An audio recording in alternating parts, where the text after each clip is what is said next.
Hello guys, welcome to my review channel. Today I'll be unboxing and giving you a benchmark review of this DDR4 RAM. Model is XPG Gammix D30 from Adata. I got two modules, 8 GB into 2, total of 16 gigabytes, and I paid 4,200 Indian rupees or 56 US dollars. Now this is one of the entry level RAMs available, and this RAM is non-RGB. The clock speed, you have three different clock speeds available. One is 3000, 3200, 3600. I got a best offer on this. I got the 3200 one. It does support XMP2 profile, and let's take a look. Now coming to the build quality, I was not sure about the heatsink, but it is actually made of metal. The gray part, the gray metallic part is actually metal. Only the top part is plastic. Now it does not come with any RGB or any LED lights inside the RAM.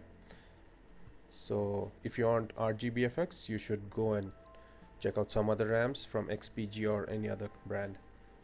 Now coming to the memory chips, some people say only one side of the RAM has memory chips soldered to the board, but it has actually on both sides, and it has got this metal fin design which actually helps in spreading the heat. Now coming to the memory mark benchmark, as you can see, it has performed exceptionally well, 84 percentile. Now you can see, comparing with some G-Skill RAMs, which is also a good brand, it's performing better than that. Now by the way, I have set it on XMP profile 1 from the BIOS. Now whenever you install the RAM, it runs at a default speed of 2666 megahertz. You have to manually go into the BIOS and change it.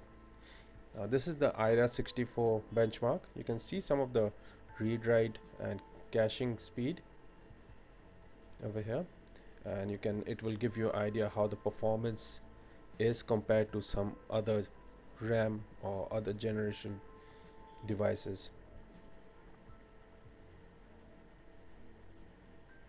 Now especially with the price of DDR5 RAMs, I would say it's a very good buy.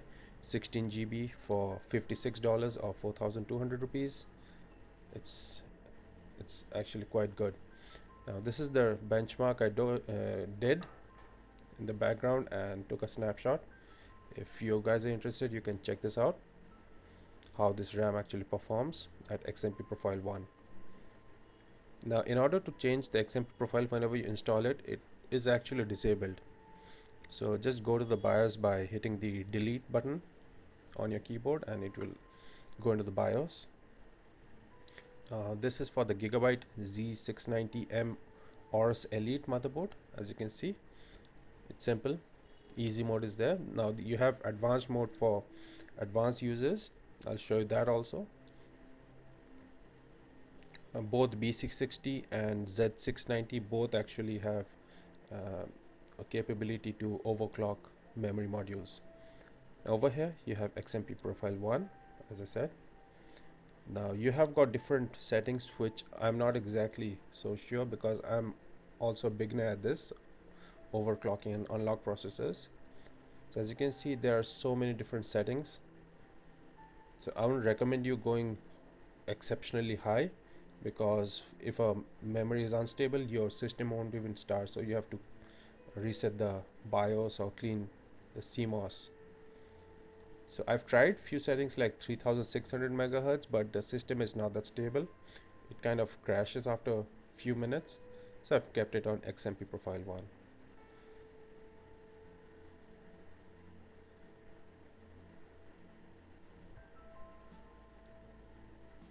Now you can see the memory slots in which it's installed, and these are some of the detailed settings which I have no idea how to do. This is probably for advanced overclockers or users who is gonna do detailed overclocking or whatever they do.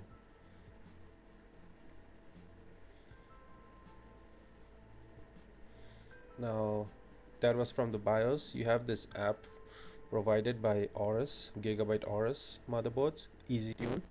Now you can just change the frequency and the XMP profile from that, but no advanced timing or latency speed will be available. You just have to go into the BIOS and change it. So for me it works fine. 32 megahertz, performing well.